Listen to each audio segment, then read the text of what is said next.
Dear friends, welcome to our new video. If you are not subscribed the channel, please hit subscribe button and activate the bell button. In this video, we will talk about sickness prevention. Many diseases are brought on by our own carelessness and poor lifestyle choices. For every 100 families, we have around one doctor.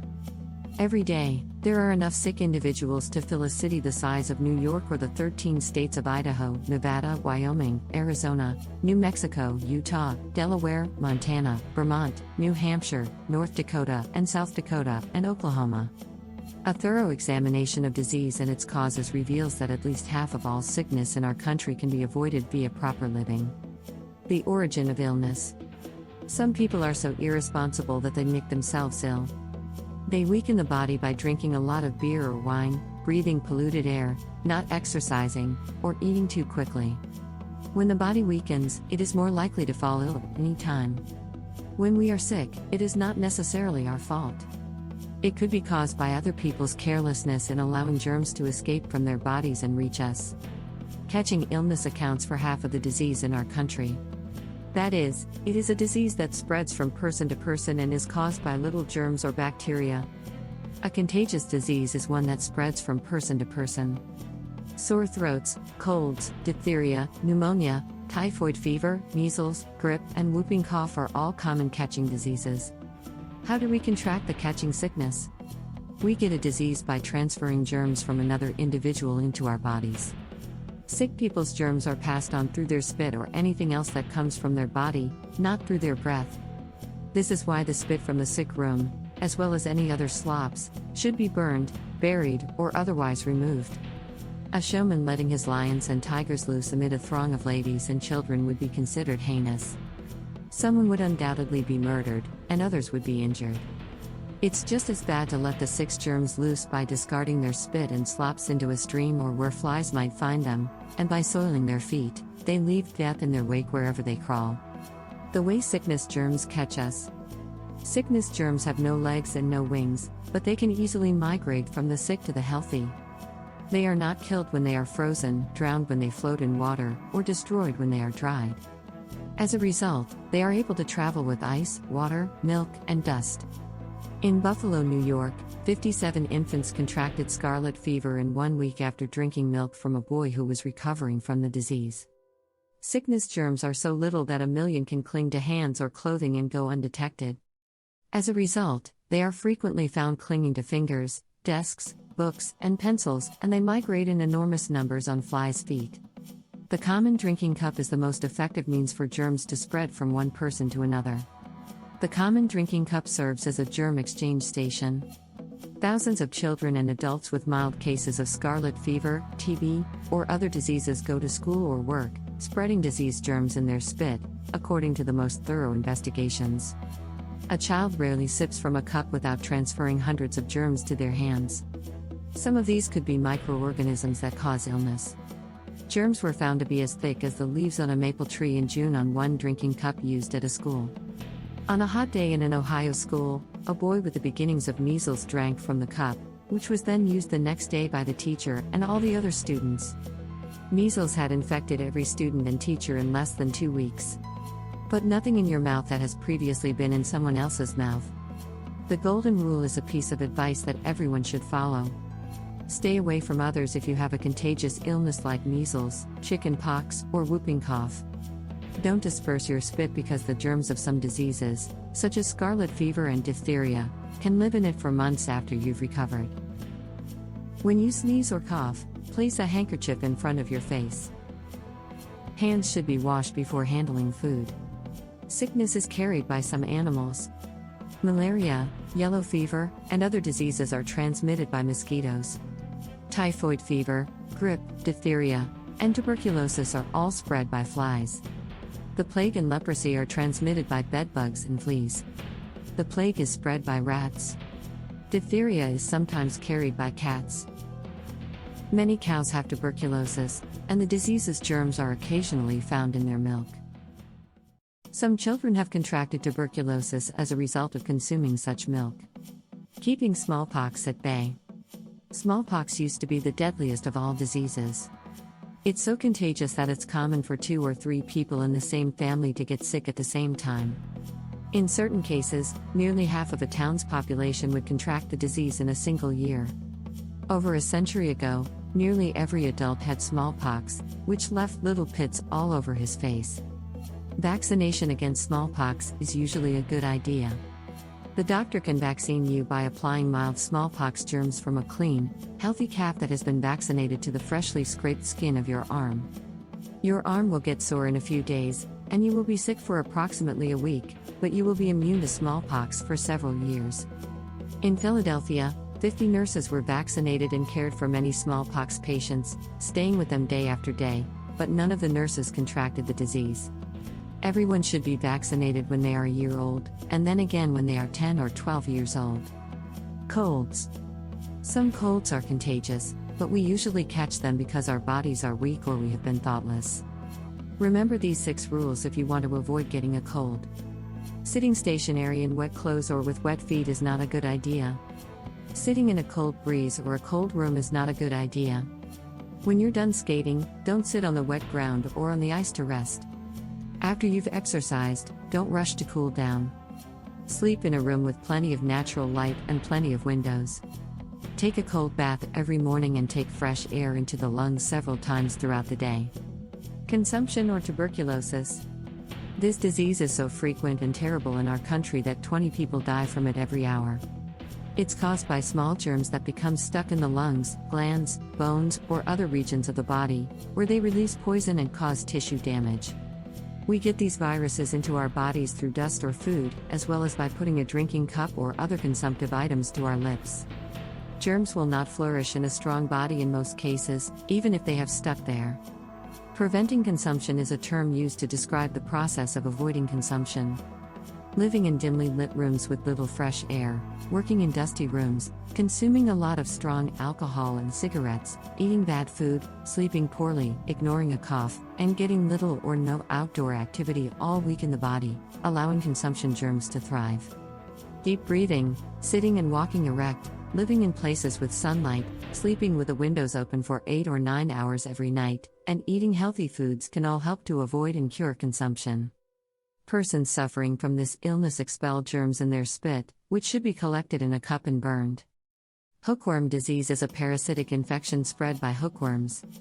Thousands of people in the South are affected by this disease. It is caused by worms half the size of a pin that are clinging to the intestinal lining. Because it damages red blood cells and makes the body feel weak and sleepy, the worm is also known as the lazy germ. These worms cause delayed growth, dry skin, and a bloated belly with a sensitive region below the stomach in children. A physician can readily heal the sickness, but it is preferable to prevent it by destroying the bacteria in the bowel waste. For directions, contact the Department of Health in your state's capital. If the germs reach the ground, they will crawl about and may enter the well, where they will be reintroduced into the body through the drinking water. The worms, on the other hand, usually enter through the skin of those who go barefooted and are taken to the lungs by the blood. They travel up the windpipe to the throat, then down the gullet to the intestines. Ground itch or dew itch is caused by their entry through the skin. Wearing shoes can assist you avoid contracting the condition. The winner is the one who has a strong body. Nobody desires to be frail and ill. Most of us could stay healthy if we tried hard enough to maintain our bodies robust. To stay healthy, the body needs a lot of sleep, a lot of excellent food that is chewed thoroughly, a lot of clean water, daily exercise, and a lot of fresh air. The body is the soul's temple. Don't wreak havoc on it with unhealthy behaviors. Helping before the doctor comes the need for immediate assistance. In many parts of the country, or when camping, getting a doctor in less than 2 or 3 hours is impossible. When a simple accident occurs, unless someone nearby can provide assistance before the doctor arrives, considerable suffering, even death may result. As a result, everyone should know how to assist in the event of burns, bleeding, choking, or sunstroke. An open fire should never be played with by children. A single spark sparking on a cotton frock can cause it to burst into flames, engulfing the youngster in flames within minutes. Wrapping the youngster in a blanket, a piece of carpet, a coat, or any other item of your clothing rapidly removed is the fastest way to put out such a fire. If you don't have something to wrap the victim in, roll him around in the ground or weeds until the flames go out. When your clothing catches fire, you must not run since this will fan the flames and cause them to spread. Burns and scalds are two different types of burns. If clothing is present on the burned area, it should be removed slowly so as not to damage the skin. If the garment is stuck, immerse it in oil for a few minutes to loosen it up. Cover the burned area with Vaseline or a clean towel soaked in a quart of boiling water with a cup of washing soda as soon as possible. Allow nothing to come into contact with the burned area and keep it firmly bandaged. Bleeding. A person can lose a quart of blood without dying, and they can live after losing more than 2 quarts, although it is best to halt any blood flow as soon as possible. In most circumstances, tying a clean cloth folded numerous times over the cut will halt the flow. If the bandage is twisted firmly with a stick, this will aid in the formation of a clot and will also shut the ends of the damaged vessels. If the cut is on a limb and the blood is spurting, a bandage wound around the limb between the cut and the body can be twisted hard with a stick to press against the artery and close it. Before tightening the bandage, a piece of wood or folded fabric might be placed over the artery. Nosebleed. Some people suffer from nose bleeding on a regular basis. Even the smallest knock could cause it to bleed for up to an hour. It can usually be discontinued without the need for a doctor's help.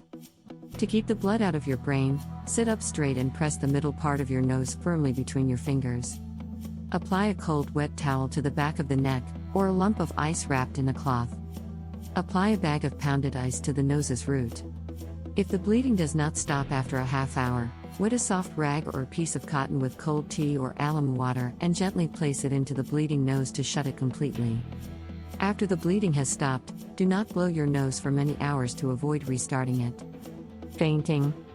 Fainting can be brought on by stale air, a hot atmosphere, fright, or another form of excitation. A person who is fainting collapses and appears to be sleeping. The lips are pale, and cold sweat may be present on the brow. The brain has little blood supply, and the heart is feeble. All doors and windows should be opened wide and a fainting person should be laid flat on the floor or on a couch. Loosen all restrictive garments and place a cold water-soaked towel on the forehead. A faint only lasts a few minutes in most cases. Sunstroke. Sunstroke makes a person feel euphoric, sick to their stomach, and weak.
He then becomes tired and appears to be sleeping, but he cannot be awakened.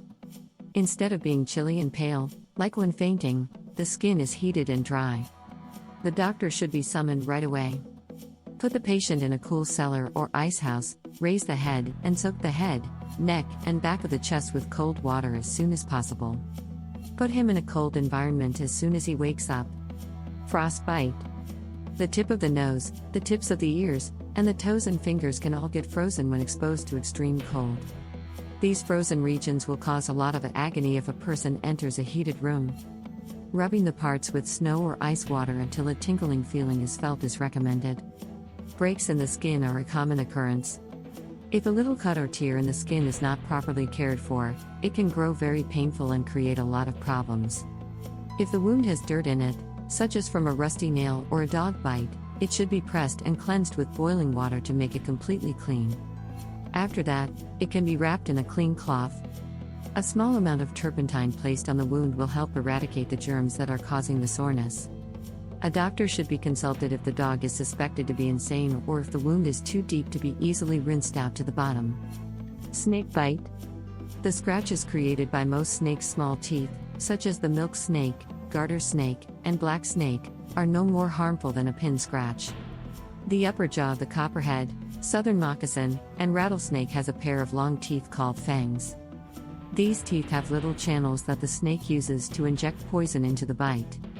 If a human is bitten by one of these snakes, a doctor must be summoned immediately and assistance provided. Place a bandage on top of the bite and tighten it with a stick. To release the poisoned blood, make 2 or 3 deep slashes into the bitten area. Apply ammonia to the wound to draw out the toxin. Choking. A hard piece of meat, a bone, or a peach seed can get stuck in the neck and block the windpipe, cutting off the flow of air to the lungs. If the object is not too far back in the neck, the first finger can be used to grasp it. A few well-placed slaps on the upper back while bending forward may be enough to expel enough air from the lungs to propel the object outside. Drowning. While everyone should learn to swim while they are young, no one should attempt to swim in deep water. Cramping, or muscle stiffness, is a common cause of drowning in even the finest swimmers. After 2 or 3 minutes underwater, a person looks to be lifeless. He can be brought back to life by laying him face down, loosening his garments, and forcing his lungs to breathe. Under the chest, a heavy folded coat, a piece of sod, or a cluster of weeds should be placed. Then, while standing astride him, place your hands on his lower ribs and slowly bend forward to press on the ribs and force the air out of his lungs. Then, as you straighten your body, gradually relieve pressure on the patient's rib cage, allowing air to flow into the lungs. Make the air go in and out of the lungs around 15 times per minute in this manner. Poisoning. A physician should be summoned as soon as a person has consumed poison. In most circumstances, an attempt should be made to induce vomiting in order to flush the toxin from the stomach. To make the stomach throw out the poison, drink a glass or 2 of weak, warm soap suds, a pint of water with a tablespoonful of mustard, or a glass of water with 2 tablespoonfuls of salt. Tickling the back of the tongue and the back of the throat will help you puke. Do not induce vomiting if a strong acid, such as carbolic acid, or a strong alkali, such as ammonia, has been consumed. For acidity, mix a pint of milk with a cup of chalk in warm water. Vinegar with water can be used as an alkali. If you liked the video, press like and have a look on the references in the description box.